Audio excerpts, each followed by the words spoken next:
Hello students, कैसे हो सारे? उम्मीद मैं करता हूँ सारे बढ़िया हो, मस्त हो, मौज में हो।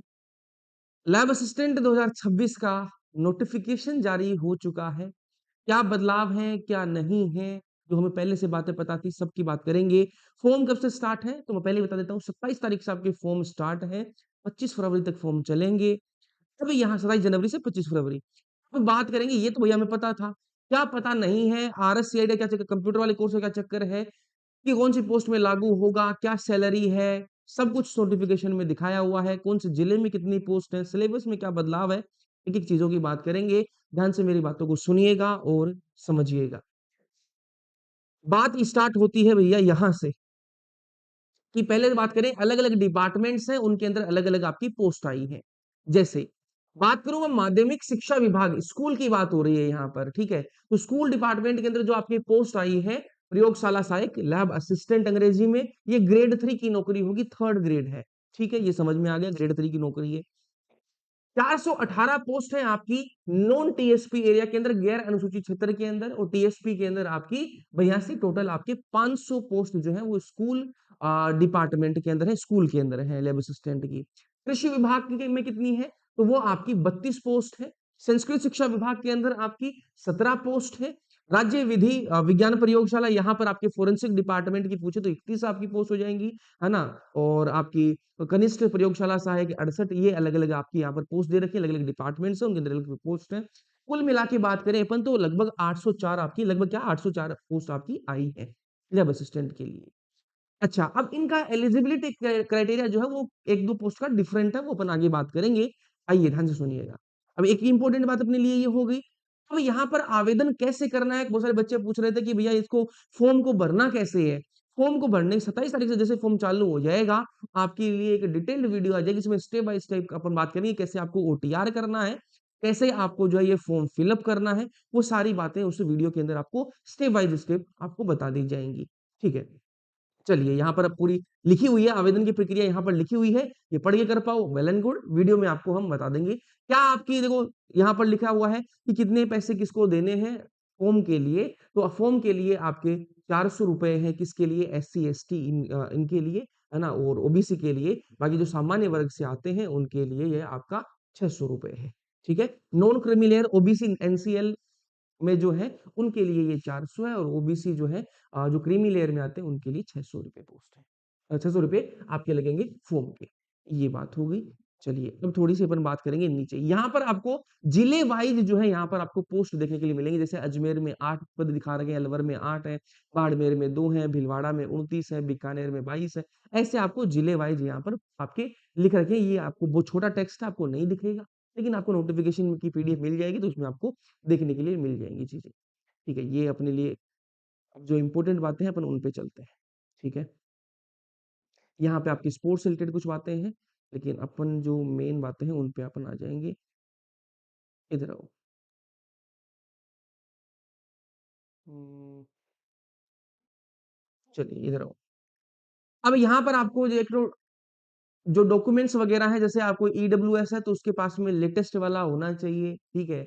और कोई ओबीसी है तो उसके पास में लेटेस्ट वाला होना चाहिए, वो ज़ाहिर-सी बात है, ठीक है? बाकी एससी-एसटी का रिन्यू मतलब करवाने की इतना वो नहीं रहता है, लेकिन ओबीसी, ईडब्ल्यूएस का रहता है, तो वो ध्यान में आपको रखना है। यहाँ पर स्पोर्ट्स रिलेटेड दे रखी है कि ये अलग-अलग आपके स्पोर्ट्स के दे रखे हैं, अंतर्राष्ट्रीय खेल संस्था और टूर्नामेंट चैंपियनशिप के नाम दे रखे हैं, इनको अलग से क्या मिल जाएगा जो रिजर्वेशन है वो मिल जाएगा। अब यहाँ पर जो दिव्यांग हैं उनके लिए दे रखी है बातें। यहाँ पर बात लिख रखी है, देखो मैं आपको जो कह रहा था कि आपकी सैलरी वाली बात जो है वो यहाँ पर है कि आपका जो ग्रेड 3 जो प्रयोगशाला जो सहायक की जो पोस्ट होगी, जो स्कूल के अंदर है, वो उसका लेवल 8 की जो उसकी पे मैट्रिक्स लेवल है। भैया लेवल 8 में कितनी सैलरी होती है, वो भी मैं आपको दिखा देता हूँ, है ना? तो लेवल 8 का मतलब क्या है? लेवल 8 में जो आपकी सैलरी रहेगी, वो कुछ ऐसी रहेगी। यहाँ पर इसमें राजस्थान की सारे लेवल्स की लिख रखी है। तो अपना लेवल 8 है, आपको पता नहीं कितना दिख रहा है, वो छोटा टेक्स्ट है। लेवल 8 में जो है ना, लेवल 8 में आपको 28, ये पुराना सिस्टम देखें तो अपन पुराने सिस्टम के अकॉर्डिंग 2800 है। पुराने सिस्टम के अकॉर्डिंग क्या है आपका 2800 पे ग्रेड है, और नए सिस्टम की मैं बात करूँ तो नए सिस्टम के अकॉर्डिंग आपका कितना हो जाएगा 26,300 आपका क्या रहेगा पे मैट्रिक्स रहेगा। ये क्या इन हैंड सैलरी है? मैंने कहा नहीं, इसमें फिर आपका डीए, एचआरए वो सब जुड़ता है, तो वो जुड़ने के बाद में ये सैलरी बाकी ज़्यादा होगी। ये आपका बेसिक पे है, ठीक है? कितना? 26,000 आपका 300 रुपए। 26,300 रुपए क्या है? बेसिक पे है। ये लेवल 8 की आपकी जॉब रहेगी, अच्छी खासी सैलरी हो जाएगी, है ना? 46,000 की 45-46,000 के आसपास आपकी सैलरी बनेगी। आ जाओ वापस। अब ये कृषि विभाग में जो होगी वो भी आपकी लेवल 8 की है, संस्कृत विभाग में लेवल 8 की है। यहाँ पर जो राज्य विधि विज्ञान प्रयोगशाला जो होगी वो लेवल 5 की जॉब है, ठीक है? ये आपकी लेवल 5 की है, बाकी ये सब आपकी लेवल 8 की जॉब होंगी। अब कौन सी पोस्ट के अंदर आपकी जो है डिफरेंट एलिजिबिलिटी क्राइटेरिया उसके बारे में अपन बात यहाँ पर करेंगे, है ना? यहाँ पर दे रखी है आपकी कि एलिजिबिलिटी क्राइटेरिया क्या है, वो ध्यान से आपको सुनना पड़ेगा। सबसे पहले बात करें अपन स्कूल वाले की, तो जो स्कूल में जो लेवल स्टूडेंट लगेंगे उनके लिए अनिवार्य जो योग्यता है वो ये है कि आप सीनियर सेकेंडरी मतलब 12th आपकी पास हो, ठीक है? इसमें पास होनी चाहिए। सूक्ष्म जीव विज्ञान मतलब माइक्रोबायोलॉजी के अंदर अगर आपने कर रखी है 12th, बढ़िया बात है, कोई दिक्कत नहीं है। जैव प्रौद्योगिकी मतलब बायोटेक्नोलॉजी से अगर आपने 12th कर रखी है, कोई दिक्कत नहीं, आप दे सकते हो एग्जाम। जैव रसायन विज्ञान, ठीक है, तो ये आपका हो जाएगा बायोकेमिस्ट्री से आपने कर रखी है, तो भी आप दे सकते हो एग्जाम। भौतिक विज्ञान, रसायन विज्ञान और जीव विज्ञान और गणित अगर आपके थे 12th में, तो भी आप दे सकते हो। मतलब मैथ्स वाला दे सकता है, जिन्होंने 12th में बायोलॉजी थी वो भी दे सकता है, जिनके बायोकेमिस्ट्री सब्जेक्ट रहा है वो भी दे सकता है, बायोटेक्नोलॉजी वाला भी दे सकता है, तो ये दे सकते हैं। ये बात कर ली अपन ने, अच्छा। उसके अलावा आपको जो है देवनागरी लिपि में लिखित हिंदी में कार्य का ज्ञान होना चाहिए और राजस्थान की संस्कृति का भी ज्ञान होना चाहिए, जो कि अपन जीके से कर लेते हैं। अब कृषि विभाग के लिए क्या एलिजिबिलिटी क्राइटेरिया है? तो मैंने कहा किसी भी मान्यता प्राप्त बोर्ड से विज्ञान के साथ हायर सेकेंडरी या विज्ञान के साथ सीनियर हायर सेकेंडरी जो है आपकी होनी चाहिए। अब यहाँ पर मतलब क्या है? मतलब ये है कि आपके पास में साइंस सब्जेक्ट होना चाहिए 12वीं में, तो आप कृषि विभाग के लिए भी एलिजिबल हो। ठीक है? तो मतलब ऐसा नहीं कि कृषि विभाग में सिर्फ एग्रीकल्चर वाला ये नहीं, बिना एग्रीकल्चर वाला जो जिसका बायोलॉजी थी वो भी एलिजिबल है। फिर बात करें अपन संस्कृत शिक्षा विभाग के अंदर, तो यहाँ पर भी वही सीनियर सेकेंडरी, हायर सेकेंडरी जो है आपका वरिष्ठ उपाध्याय विज्ञान वैकल्पिक विषय के साथ में अगर आप हो, तो भी आप इसके साथ दे सकते हो, मतलब अगर आप 12th पास हो तो दे सकते हो। ठीक है? गृह विभाग में यहाँ पर आइए, यहाँ पर थोड़ा-सा कन्फ्यूजन है, इसी को लेकर काफ़ी चल रहा है कि आपके पास में आरएस-सीआईटी होना चाहिए। क्या ऊपर वाली पोस्टों के अंदर आपको दिखाई दिया? यहाँ पर कोई दिखाई दिया आरएस-सीआईटी का खेल? नहीं दिखाई दिया। हर पोस्ट के लिए अलग-अलग है। गृह विभाग विभाग में बात करूँ मैं, तो यहाँ पर आपके साथ में विज्ञान विषय के साथ द्वितीय श्रेणी में सीनियर सेकेंडरी परीक्षा उत्तीर्ण अथवा सरकार द्वारा घोषित समकक्ष परीक्षा, मतलब 12वीं आपकी पास होनी चाहिए। उसके अलावा कह रहा है कि आपके पास में कंप्यूटर साइंस या फिर कंप्यूटर एप्लीकेशन में सर्टिफिकेट या फिर डिप्लोमा कंप्यूटर विज्ञान कंप्यूटर एप्लीकेशन में से कम एक विषय के साथ भारत में विधि द्वारा स्थापित विश्वविद्यालय या राज्य केंद्र सरकार द्वारा मान्यता प्राप्त अधिकृत संस्था से प्राप्त डिग्री, यहाँ पर वो आरएस-सीआईटी का खेल आता है। आरएस-सीआईटी ओ लेवल या उससे उच्च स्तर वाला जो आपके पास कंप्यूटर कोर्स का डिप्लोमा है, तो आप इस पोस्ट के लिए भी आप एलिजिबल हो जाओगे। अन्यथा आप इनके लिए तो एलिजिबल हो ही, बिना अगर आपके पास आरएस-सीआईटी नहीं है, तो इनके लिए आप एलिजिबल हो, इसके लिए आप एलिजिबल नहीं होगे, आरएस-सीआईटी आपके पास में नहीं है तो। क्लियर कट डिफरेंशिएशन दिख रहा है। अच्छा भैया, ठीक है। फिर यहाँ पर आती है भैया जन स्वास्थ्य अभियांत्रिकी विभाग हेतु क्या आपके पास में होनी चाहिए? तो मैंने कहा किसी भी मान्यता प्राप्त बोर्ड से विज्ञान संकाय में रसायन विज्ञान के साथ उच्च माध्यमिक या उसके समतुल्य परीक्षा, मतलब अगर आपको जन स्वास्थ्य अभियांत्रिकी विभाग में अगर आपको एलिजिबल होना है लैब असिस्टेंट के लिए, तो आपके पास में फिजिक्स, केमिस्ट्री और बायोलॉजी ये होनी चाहिए। मतलब आपके अगर आपके पास मैथ्स थी, तो मेरा केमिस्ट्री आपके पास में होनी चाहिए। केमिस्ट्री यहाँ पर क्या होना चाहिए? मस्ट होना चाहिए। रसायन विज्ञान के साथ आपकी 12वीं होनी चाहिए। मैथ्स वालों की भी केमिस्ट्री सब्जेक्ट कंपल्सरी होना चाहिए 12वीं में। बायो से कोई है, तो उसके पास में भी केमिस्ट्री सब्जेक्ट होना चाहिए। तो अगर केमिस्ट्री सब्जेक्ट आपके पास 12वीं में था, तो वो अब इसके लिए इस पोस्ट के लिए एलिजिबल हो। कॉलेज की विभाग की बात करें, अपन कॉलेज कॉलेज शिक्षा विभाग की बात करें, तो यहाँ पर सिर्फ आपकी भूगोल विषय के लिए आया है। तो मान्यता प्राप्त की बात करें तो अपन भूगोल विषय होना चाहिए आपके पास में, तभी आप क्या कर पाओगे, इसके लिए आप एलिजिबल हो पाओगे। तो ये मैंने आपको अलग-अलग पोस्ट के लिए आपको बता दिया। सिर्फ एक पोस्ट में आपको आरएस-सीआईटी चाहिए, ठीक है? चलो, तो यहाँ पर आते हैं अपन कुछ अन्य योग्यताएँ हैं, जैसे आपको स्वस्थ होना चाहिए मानसिक और शारीरिक रूप से, ठीक है? चरित्र आपका सही होना चाहिए, राष्ट्रीयता आपकी होनी चाहिए, जो कि आपके पास ऑलरेडी है, ठीक है? आयु की बात कर लेते हैं, जहाँ पर बात आती है। आयु जो आप अप्लाई कर रहे हो बहुत बढ़िया खुशखबरी है भाई आपके पास में। 1 जनवरी 2027 को आप 18 साल के होने चाहिए। अभी क्या चल रहा है? 2026। मतलब 1 जनवरी 2027 तक भी आपकी 18 साल हो जाती है, तो आप जी इस एग्ज़ाम को दे सकते हो। बढ़िया खुशखबरी है, बहुत सारे बच्चे मेरे को मैसेज करते हैं कि भैया हमारी तो जून में 2026 में 18 साल के होंगे, जुलाई में होंगे, अब उनके लिए बहुत बढ़िया चीज़ होगी। 1 जनवरी 2027 तक भी आपको अगर 18 साल के बन रहे हो, तो आप इसके लिए एलिजिबल हो एग्ज़ाम के लिए, ठीक है? चलिए, अब यहाँ पर जो है वो छूट भी दी जाएगी, अलग-अलग कैटेगरीज़ को यहाँ पर छूट दी जाएगी, ठीक है? आयु सीमा के अंदर, है ना? न्यूनतम में नहीं, अधिकतम में दी जाती है छूट, ठीक है? तो यहाँ पर ये वाली बातें हो गई अपनी। अब अपन आ जाते हैं, ये यहाँ पर दे रखा है अलग, पेंशन के लिए आप एलिजिबल रहोगे वो चीज़ है, ठीक है? नौकरी लग जाओगे तो वो सारे जो नौकरी वाली सुविधा है, सरकारी नौकरी के, वो सारे आपको मिलने ही वाले हैं। यहाँ पर फॉर्म के बारे में देखा कि कैसा क्या करना है, वो अपन बात करेंगे, है ना? एक चीज़ यहाँ पर दे रखी है, वो भी मैं आपको बता देता हूँ। 1 सेकंड। अच्छा ये तो ऑनलाइन फॉर्म वाला ही है, अप्लाई कैसे करना है आपको।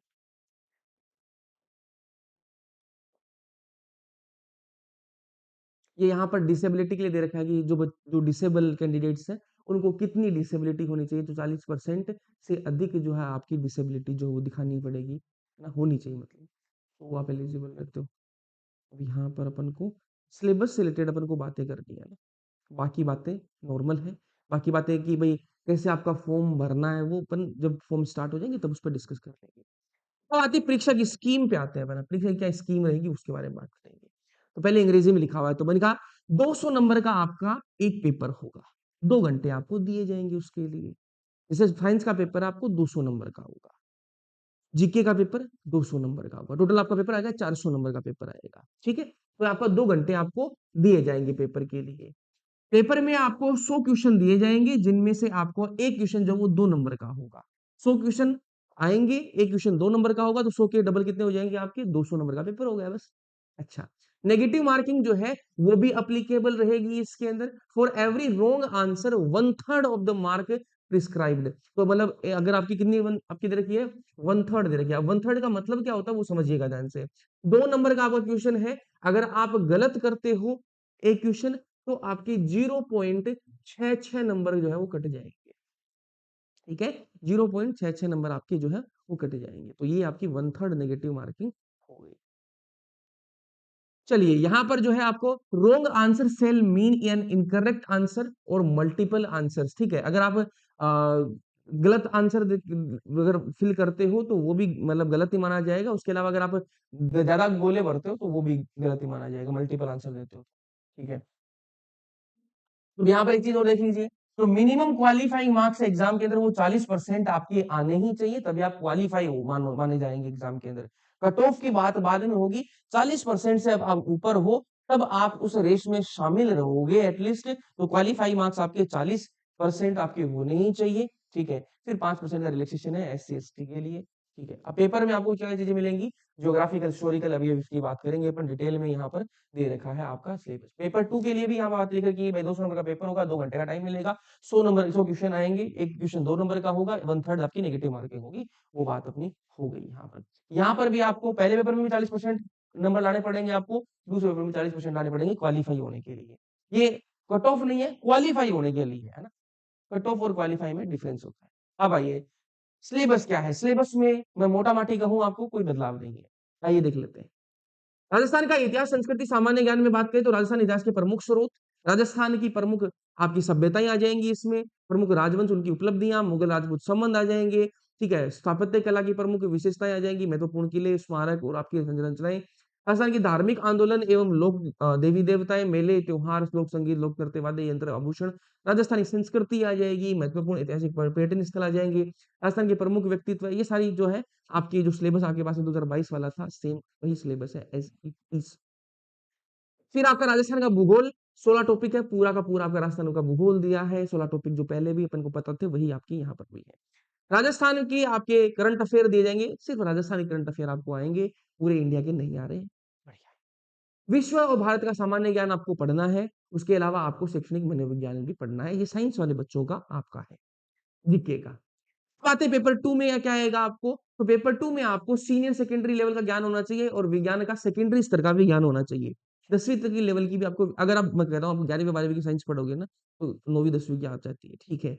बस जगह आपकी सेकेंडरी स्तर का ज्ञान भी आपको होना चाहिए और आपको सीनियर सेकेंडरी का।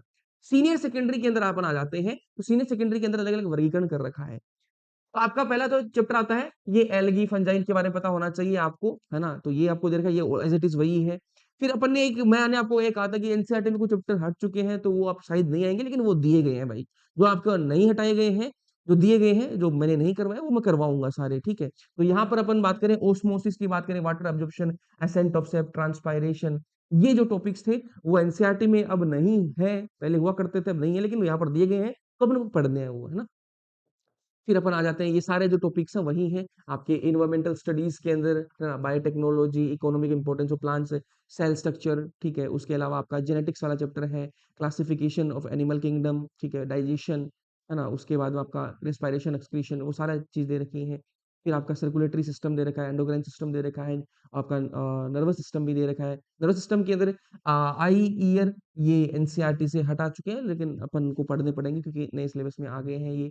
फिर मस्कुलर सिस्टम है ना? मस्कुलर सिस्टम में फिर रिप्रोडक्टिव सिस्टम आपका हो गया, ह्यूमन हेल्थ एंड डिजीज वाला चैप्टर भी हो गया, है ना? ह्यूमन हेल्थ, अब ये पूरे-पूरे चैप्टर नहीं है, एनसीईआरटी में जो दे रखा है आपका पूरा-पूरा चैप्टर नहीं, जैसे ह्यूमन हेल्थ एंड डिजीज में ड्रग्स वाला भी एक सीन आता है, यहाँ पर ड्रग्स का कुछ नहीं दे रखा है, तो ड्रग्स अपन को नहीं पढ़ना, जैसे डिजीजेस के बारे में बात करनी है अपन को, है ना? फिर आपका आ जाता है यहाँ पर मानव जनन तंत्र, ये अपन ऑलरेडी बात कर ली, ह्यूमन हेल्थ, ह्यूमन रिप्रोडक्शन और ह्यूमन हेल्थ एंड डिजीज, ठीक है। और आपके ह्यूमन के अंदर बैक्टीरिया से होने वाली बीमारियों, वायरस से होने वाली बीमारियां, प्रोटोजवा, कवक से होने वाली बीमारियां, हेलमिन से होने वाली बीमारियां, बायोलॉजिकल इवोल्यूशन की बात करनी है आपको, इकोनॉमिक इंपॉर्टेंस ऑफ एनिमल्स की बात करनी है, ये हो गया। फिर अगर बात करें फिजिक्स के अंदर, फिजिक्स के अंदर भी जो सिलेबस आपको दे रखा था वही एज इट इज है, कोई बदलाव नहीं किया गया है।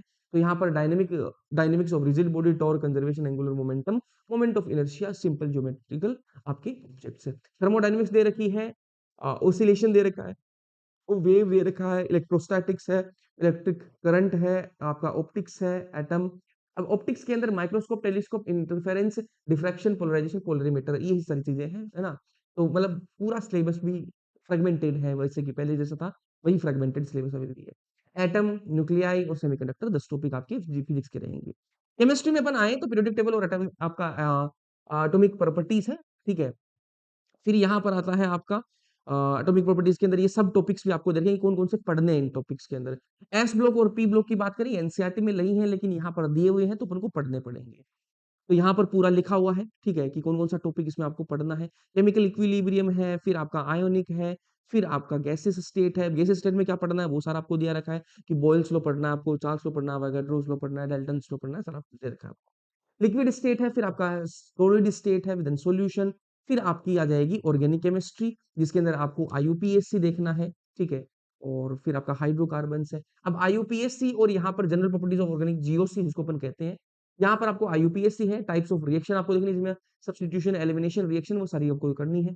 इलेक्ट्रोफाइल, न्यूक्लियोफाइल भी आपको पता होना चाहिए, इंडक्टिव इफेक्ट्स के बारे में पता होना चाहिए, इलेक्ट्रोमैग्नेटिक इफेक्ट के बारे में पता होना चाहिए आपको, है ना, इलेक्ट्रोमैग्नेटिक इफेक्ट, रेजोनेंस के बारे में, हाइपर कॉन्जुगेशन, स्टेरिक इफेक्ट, फिर आइसोमेरिज्म है आपका, इन सब के बारे में आपको पता होना चाहिए। फिर हाइड्रोकार्बन वाला चैप्टर है जो 11वीं क्लास के अंदर है, उसका आपको दे रखा है, ठीक है। बस इतना ही आपको करना है ना। केमिस्ट्री और फिजिक्स का सिलेबस जो है कंपैरेटिवली कम है, बायो का तो लगभग पूरा ही है 11वीं 12वीं के अंदर जितना दे रखा है, ठीक है। 1-2 चैप्टर्स नहीं है, बाकी सब कुछ ही है।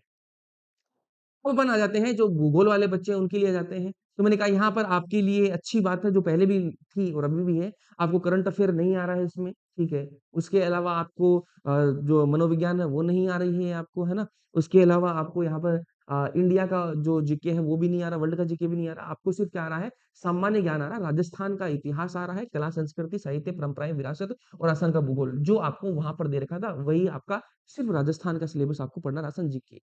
भूगोल में आपको पढ़ना क्या है वो देख लेते हैं। इनका 100 नंबर का पेपर होगा आपका, ये सामान्य जीके का, उसके अलावा आपका भूगोल का होगा 200 नंबर का। टोटल बताएं 300 नंबर का इनका पेपर होगा, जबकि साइंस वालों का 400 नंबर का पेपर होगा। 3 घंटे दिए जाएंगे इनको, जबकि साइंस वालों को 4 घंटे, 2 पेपर होंगे। पहला पेपर 2 घंटे का, दूसरा पेपर भी 2 घंटे का। चलिए, अब यहाँ पर आपका डिटेल में सिलेबस दे रखा है जीके का, जो भी मैंने ऑलरेडी बात कर चुके हैं, सेम वही सिलेबस है। लेकिन यहाँ पर यहाँ एक चीज ध्यान में रखना, जो भूगोल वाले बच्चे हैं उनके लिए भाई बहुत ही खुशखबरी है, ठीक है। उनको सिर्फ ये पढ़ना है, ठीक है, ये पढ़ना है, ठीक है? ये तो एज़ इट इज़ है, सेम टू सेम वही सिलेबस है, जो आपकी साइंस वाले में भी है। इसका कला, संस्कृति, इतिहास और साहित्य, परंपराएँ और विरासत का। मैं बात करूँ यहाँ पर, ये राजस्थानी संस्कृति, परंपरा और विरासत, यहाँ पर वाद्य यंत्र देखें, कुरीतियाँ, सॉरी, प्रमुख कृतियाँ और क्षेत्रीय बोलियाँ, ये भी दे रखी है, ये कुछ एक्स्ट्रा पॉइंट्स हैं, इनके बारे में आप देखिएगा। चित्रकलाएँ साइंस वालों में नहीं है, आपके भूगोल वालों में है, ठीक है? शैलियाँ, शिल्प, ये दे रखे हैं भूगोल वालों के लिए कुछ एक्स्ट्रा चीज़ें, ठीक है? आंदोलन, लोक देवी, ये वहाँ पर भी था। हाँ, तो ये अलग से आपको पढ़ना पड़ेगा, ठीक है? अच्छा, यहाँ पर आपको राजस्थान का भूगोल जो है ना, इसमें आपके लिए मेरे ख्याल से रिलैक्सेशन है क्या? नहीं है भाई। आपको राजस्थान का भूगोल पढ़ना पड़ेगा, पूरा का पूरा पढ़ना पड़ेगा। लेकिन ये भूगोल वालों के लिए ये एक्स्ट्रा चीज़ें डाल दी गई है, ठीक है? तो आपको रिलैक्सेशन यहाँ पर नहीं मिला है मेरे भाई, ठीक है? तो सुविधा ज़्यादा दे दिया गया आपके लिए। ठीक है, वैसे राजस्थानी संस्कृति में आ जाता है, लेकिन ठीक है, कुछ एक्स्ट्रा नहीं है ना, वैसे ठीक है। उधर राजस्थानी संस्कृति लिख दी, यहाँ पर वो उसको एलाबोरेट कर दिया है, ज़्यादा दिक्कत वाली बात नहीं है। चलो। अब यहाँ पर आपका भाग बी में आपको भूगोल दे रखी है और डिटेल में दे रखी है, जो एनसीईआरटी से चैप्टर हटाए भी गए हैं, वो भी यहाँ पर दिए गए हैं, ठीक है? तो यहाँ पर आपको 11वीं 12वीं की पूरी डिटेल में आपको पढ़नी पड़ेगी ज्योग्राफी, ठीक है? एक-एक चीज़ें आपको पढ़नी पड़ेंगी। ऑल्दो कुछ चैप्टर्स बहुत छोटे हैं, ठीक है? लेकिन आपको लगभग आपके 66 टॉपिक हैं ये, जो 66 टॉपिक आपको पूरे के पूरे ही करने हैं, ठीक है? लेकिन आपके लिए ज्योग्राफी वालों के लिए जो अच्छी बात बन जाती है, वो अच्छी बात ये बन जाती है कि आपको इंडिया जीके, वर्ल्ड जीके में नहीं जाना, करंट अफेयर्स में नहीं जाना है आपको, मनोविज्ञान में नहीं जाना है। तो ये आपके लिए थोड़ी-सी अच्छी बात बन जाती है ना? बाकी ये 66 टॉपिक हैं जो आपके ज्योग्राफी के हैं, जो कि आपको कंप्लीट, है ना? चलिए, अब यहाँ पर आपको कुछ और दे रखा है कि प्रत्येक प्रश्न के आपको 5 विकल्प मिलेंगे। कितने मिलेंगे? जनरली 4 विकल्प मिलते हैं, यहाँ 5 विकल्प मिलेंगे। ए, बी, सी, डी, ई, ठीक है? उनमें से अभ्यर्थी को केवल एक विकल्प को नीले बॉल पेन से गहरा गोल करना है, ठीक है? तो ये आपको ध्यान में रखिए, है ना? केवल एक ही आपको करना है, 5 आपको ऑप्शन दिए जाएँगे। बस इतना ही है आपके पास में, है ना? जिस अभ्यर्थी 10% से अधिक प्रश्नों को किन्हीं 5 गोलों में से एक गहरा नहीं भरने पर उसे अयोग्य किया जाएगा। अब ये बहुत ध्यान में सुनना भाई। कोई कैंडिडेट ऐसा है जिसने 10% से अधिक प्रश्न ऐसे हैं जिनमें से उसने 5 में से कोई एक भी ऑप्शन जो है गोला काला नहीं किया है, तो उसको अयोग्य मान लिया जाएगा। ये ध्यान में रखना। ये इसकी बात अपन बाद में करेंगे, है ना? तो ये मोटा-माटी यही बातें हैं, सिलेबस के रिगार्डिंग आपकी यही बातें हैं। मेजरली कोई डिफरेंस नहीं है, ज्योग्राफी और साइंस में कोई डिफरेंस नहीं है। और राजस्थानी संस्कृति नाम से दे दिया, इधर वो बोलियाँ अगर ऐड कर दी हैं और कुछ नहीं है। चलिए, तो जो भी आपका डिफरेंस है उसको अपन कवर करेंगे और जो एनसीईआरटी से हटाई गई चीज़ें, जो अपन ने अज़्यूम किया था कि ये आपकी हट जाएँगी, लेकिन वो नहीं हटी हैं, उनको भी अपन कवर करेंगे। चलिए, मिलते हैं अपन लेक्चर्स के अंदर, तब तक के लिए पढ़ते रहना, मस्त रहना, ओके? और कमेंट सेक्शन में कमेंट कर देना, तैयारी अब जो है आपको चालू कर देनी है। ठीक है?